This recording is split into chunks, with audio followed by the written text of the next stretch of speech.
Hey folks, Kilt-Man here, Kilt-Man at your services. And yeah, he's happy for a good couple of reasons. He's got some more whiskey. Whiskey is back in the hizzy. After me running out of whiskey a lot these days. I can't imagine why that would be. But pubs are open again in our particular area, in the Tier 2 region, Merseyside and its outlying provinces. Which means pubs are open, yeah, and you can have alcohol in them, yeah, so long as you have a substantial meal. Whatever that amounts to. Anyway, most of my local pubs are still not open because they don't do food. God damn it. And today, after all week long, been dying to go to the pub.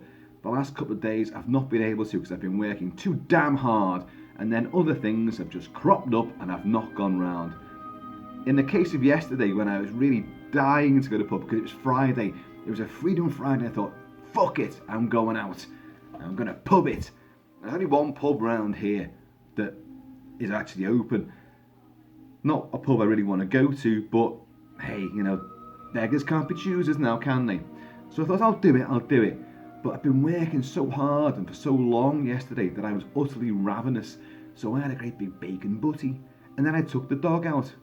She was clamouring, champing at the bit to go out on the prowl. So we did that, and I was gone for quite some time. And when I came back, I was still hungry. So I had another bacon butty, and I thought, right, I'll go to the pub now. And then I realised I've got to eat, and I wasn't hungry anymore. Plus, it was a Friday, so the kids and Mrs. Kilt-Man, it was going to be a big chippy tea, a big Chinese banquet. So I thought, well, what's the bloody point? What's the point of going to the pub when I've got to force food down myself just to get a bevy? So today, I'm going out. In about 2 hours' time, at high noon, I'll be going out. Anyway, folks, why have I called you all here today?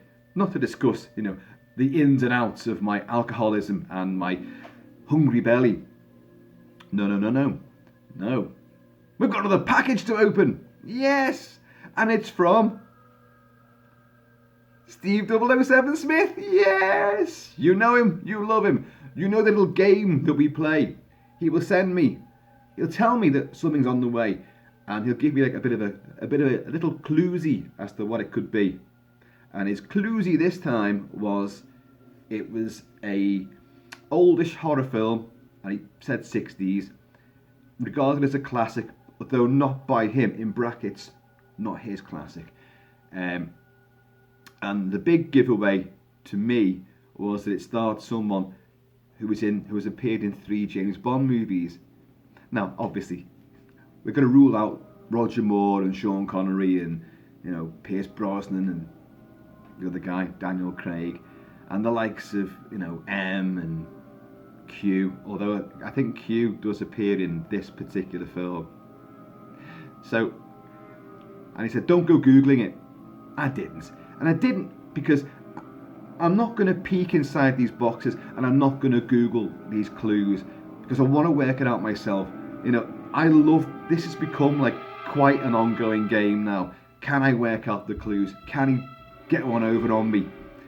Massive lover of genre movies and an encyclopedic brain when it comes to these things. But I can come a cropper. I can make a gaff. And that's part of the fun of it. I've been pretty good of late.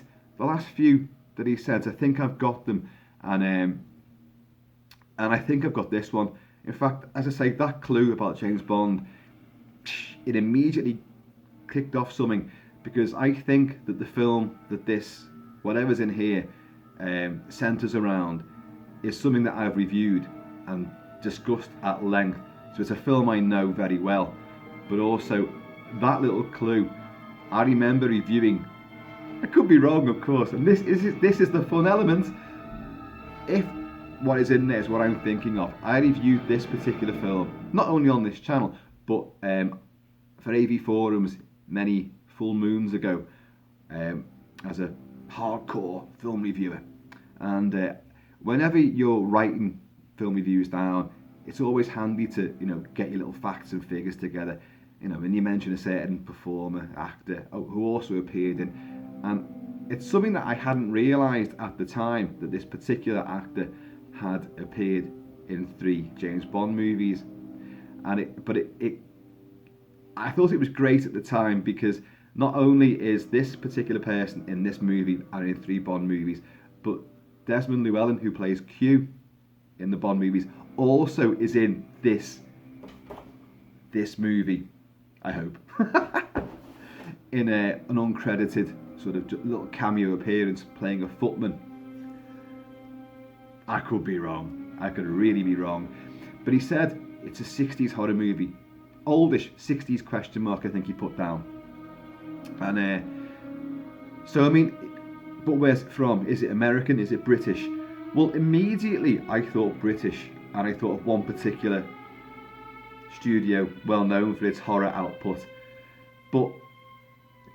And then I thought, well, if I'm wrong on this, and it's not that at all, it's American. Because a lot of people have appeared in Bond movies and appeared in a couple of Bond movies, but I can't think of anyone that, because I researched this particular guy and I discovered he'd been in 3, I thought, and I wrote that down. Wow, he's actually been in 3 Bond films, as well as Desmond Llewellyn, you know, playing a footman. But if it's American, I was thinking The Haunting for some reason. I don't know why I kept revolving around the Haunting, because nobody in The Haunting has actually been in a James Bond movie, but I kept on thinking about it. Incidentally, I'm playing Jerry Goldsmith's score to the lamentable Jan de Bont remake of The Haunting. God-awful movie. The only 2 plus points are Catherine Zeta-Jones. She owns both the 2 plus points. Oh no, and there's another plus point. Jerry Goldsmith's elegantly creepy score, which is wonderful. But if it's what I think it is, I've got the score to it anyway. But I was also thinking the likes of Night of the Living Dead and Rosemary's Baby, stuff like that, Psycho. American output in the 60s was huge, and there are classics there. But the more famous, more influential classics, renowned by critics, that are always mentioned, would be the British staple, I think. Anyway, this juncture in time, I'm going to raise one. Steve, cheers, my friend. As I've said to him, he's redesigning Kilt-Mansion into some form of extremely flamboyant Gothic cathedral with all the artwork. None of it's here because the kitchen isn't good enough to mount any of these. They're in the hall, most of them, and the front room, Guilty's Tavern, and in the back room. But I'm going to have to rejig stuff now with the sheer amount that's arriving. Anyway, folks. Oh yeah, I need to say what I think it is. Well, I'll tell you what I'll do. I'll put the music on for it, if I can find it. If I'm wrong, and I'll introduce it to, I think, what could be the title character. Come here. Hello. 1961, Hammer's Curse of the Werewolf. Oliver Reed as said werewolf. The brilliantly constructed and extremely extended prologue prelude sequence showing Richard Wordsworth as the beggar going to the Marquis's big house on the hill where he's entertaining his guests with his young bride and all that. Anthony Dawson plays the Marquis, who we then see become all haggard and wrinkled and warted, and puts the moves on Yvonne Romaine, who's been raped by the beggar, who's been flung into the cells for decades.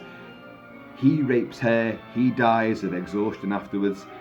She has been flung in there because she rebuked this maggoty, wart-ridden old Marquis, and after being raped and abused and he dies, she's then brought up, well, go back to see the master again now, maybe a bit more amicable now. And he's there waiting for her in his full Ebenezer Scrooge sort of gear. But she's got a big, huge, wicked knife behind her, and she stabs him to death in a very, very controversial BBFC extravagant bloodletting scene of murder, which put Hammer in a fair bit of notoriety at the time. So yeah, Anthony Dawson, he played Professor Dent in Doctor No, and he was in From Russia with Love and Thunderball, playing, of all characters, Blofeld. He wasn't any more, and he wasn't any less. You've had other people who were in Hammer movies who were in James Bond as well, because I also started thinking about Martine Beswick, who's Dr. Jekyll and Sister Hyde, and is it Slave Girls or Prehistoric Women? She's in one of them, or is it 10 million years BC? She's definitely one of the prehistoric ones, but she's only in 2 Hammer films that I can think of, not more than that. She might be in more Hammer films, but she's only in 2 Bond movies, which would be Thunderball and From Russia with Love, both of which starred Anthony Dawson as well. So, I know, I'm rambling on here because I've spoken to Steve this morning, and he's kind of thrown me off the scent a little bit, almost that this is artwork, he said. Basically, it's artwork that I've put in to a poster for you. And he sent a lot of things to do with American Werewolf in London and the Wolfman, which because werewolves, as you guys well know, are what float my boat, my fairy boat. So he said, like, there's more stuff coming, but they're not American Werewolf and not the Wolfman. So, and I think, because he thinks that I may have got it, he's kind of thrown me off the scent a bit. Oh God. Steve, this one's been wrapped up a bit more than usual. There we go. There we go.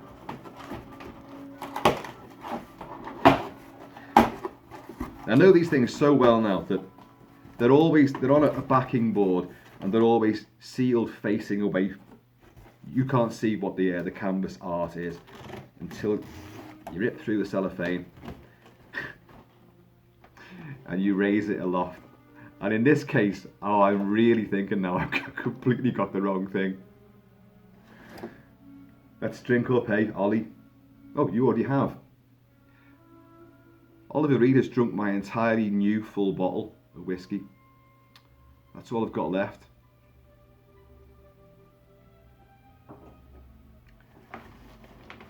Okay, I'm going to look away. As usual, you guys will see this first. You've got to hook your legs around these boxes to try and keep them falling over.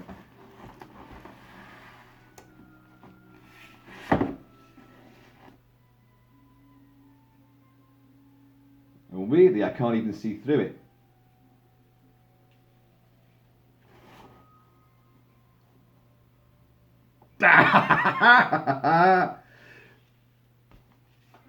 The Curse of the Werewolf. Well, that is not a poster, but my God, that is a great image. That is a fabulously striking image, that's really satanic looking as well. Look at the colours of that. Like there's some kind of fire raging there, but it's giving this sort of, this blood sunset cast to his face. Look at that. Steve is a big lover of Hammer movies too. You just took delivery of a great big collection of all the Hammer House of Horror magazine, didn't you? All lavishly represented and packaged up. And there's a great comic rendition of this story, which I've still got that one. Look at that. That is just amazing. And here's the man himself. It's very awkward to try and do this now. Hang on a second.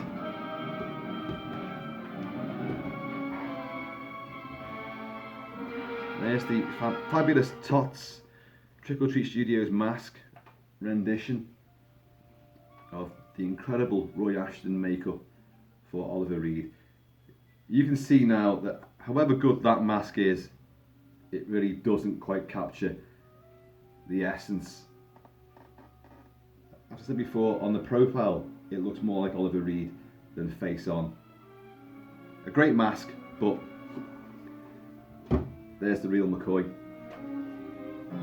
That is a great image. the underbite, the blood and the drool, the fare, the widow's peak, the pointy, well, can you see the other ear? Not quite, but his pointy ears, and that look, the sort of tragic, almost operatic descent into sadness and morbidity that he undergoes because he doesn't want to be a monster, doesn't want to do this. The opening titles as a close-up of his eyes with tears coming down. You've got the bestial ferocity of these eyes and the fairy face, but you've got these human tears coming down because he doesn't want to be a monster. And that captures it there, the pathos of the character. But again, with the furrowed brow and the fangs and the snarl and that big flared nose, you've also got the animal, the beast, that duality, animal, man, evil and goodness, innocence and corruption fighting, locked together forever in conflict. Look at that. The revamped Hammer logo, which is awesome, love that. Beautiful font on Curse of the Werewolf there. Clifford Evans, Oliver Reed, Yvonne Romaine, Catherine Feller. Oh, I was hoping it would say Anthony Dawson. It doesn't. Because he's in quite a fair chunk of that alien part of the movie. But look at this. That colour scheme is wicked. That's amazing. That is Steve, mate, once again. And do you know what? I said to Mrs. Kilt-Man, I think I know what it is. And because Mrs. Kilt-Man has also been the beneficiary of gifts that he sent as well. And often the bane of my life, because her favourite band of all time is Squeeze. Her favourite singer of all time is their lead singer, Glenn Tilbrook. So, courtesy of Steve's good self, we have sheets and posters and bloody cushions with Glenn Tilbrook's face adorning them. He's everywhere! You think I've got werewolves all over the show? Glenn Tilbrook's haunting this house as well. But I said to her, I think I know what it is. And I said, this competition's ongoing. And she said, oh, well, don't say it then. Come up with something else. Let him have this one. And I thought, because at the time I was still thinking, I was definitely right about it. And as I've been proved, I was right. But she was saying, well, just give him this. Let him have some success.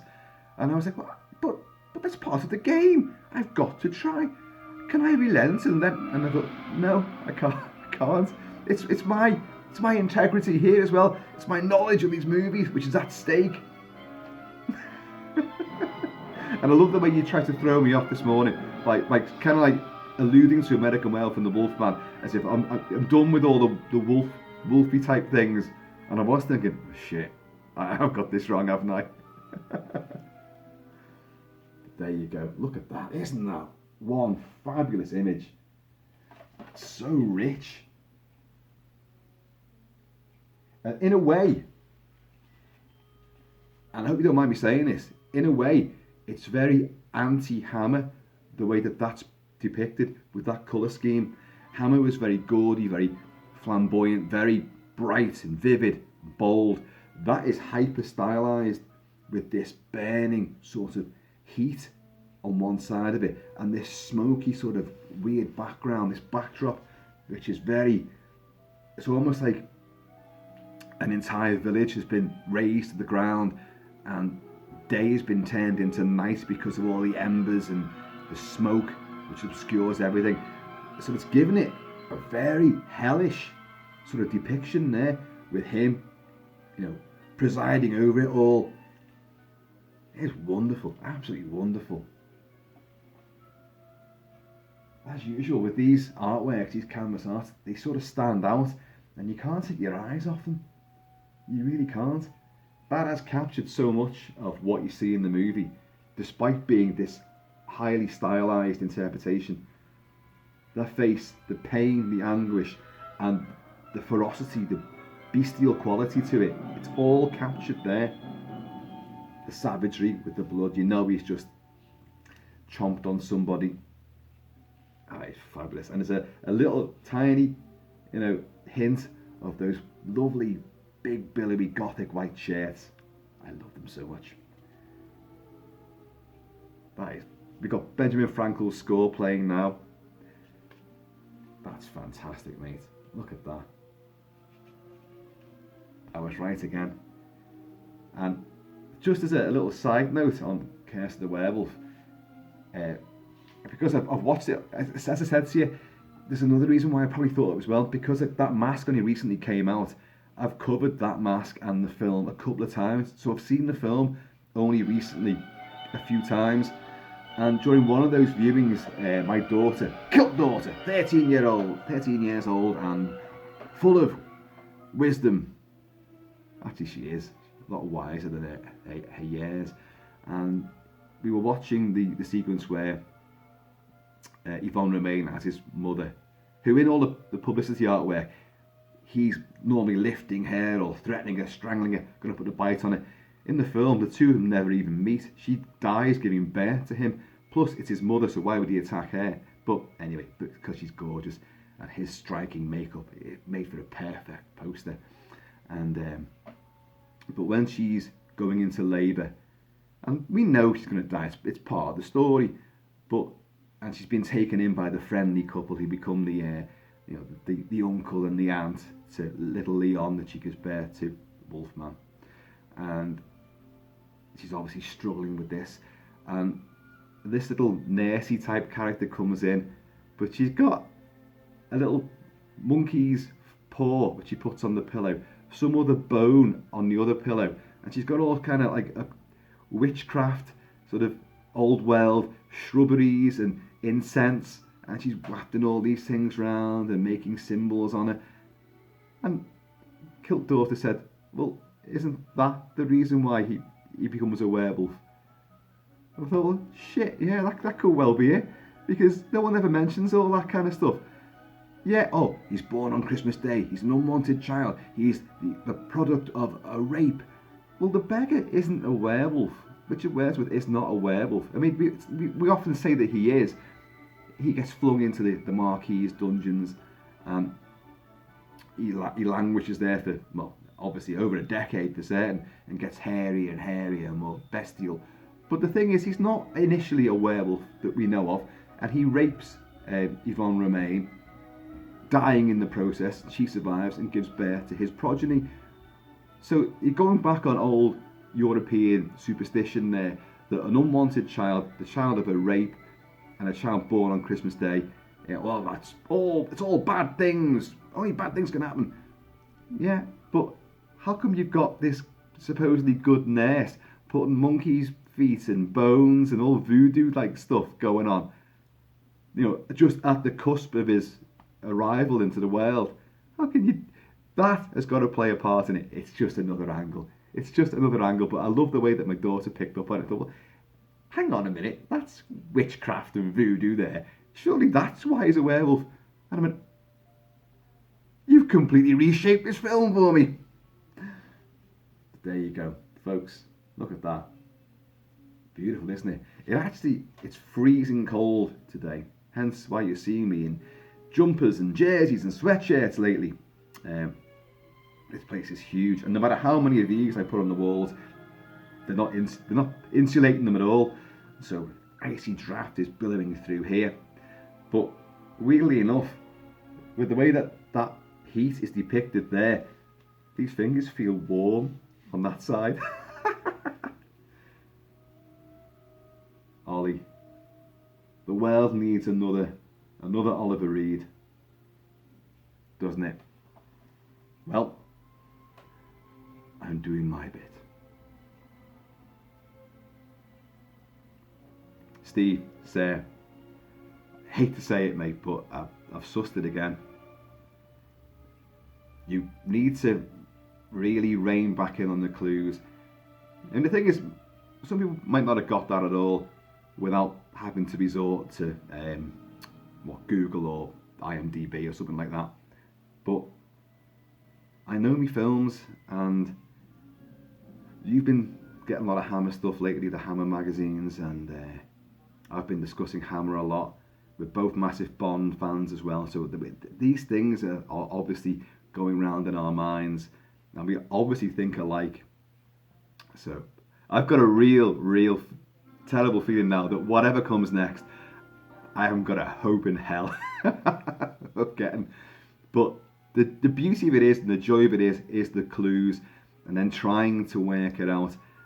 I know this one may have leapt to me pretty quickly, but you wouldn't have known that that little factoid about him appearing in 3 Bond movies was something that I'd picked up on a long time ago when writing about it. And it's one of those little nuggets that stays in your mind. So, anyway, folks, from me, Oliver Reed, and Steve 007, we want to thank you all for tuning in. Look at that. Isn't that terrific? I don't know where I'm going to put that. I've got a feeling that's going to move around a bit. That's the beauty of these things. They're so easy to hang as well. Just put a couple of tacks on the wall. Bingo, hang it there. And they're so light, they ain't going to come tumbling, crashing down. So you can position them around depending on the mood, the season, the lighting. And that's a good point with this one in particular.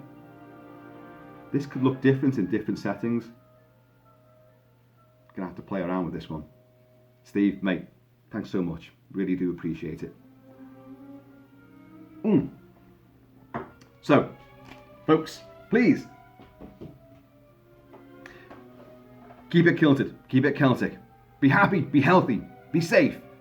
Go to the pub if you can, and just get the merest little yet substantial meal, and get loads and loads of drinks as well.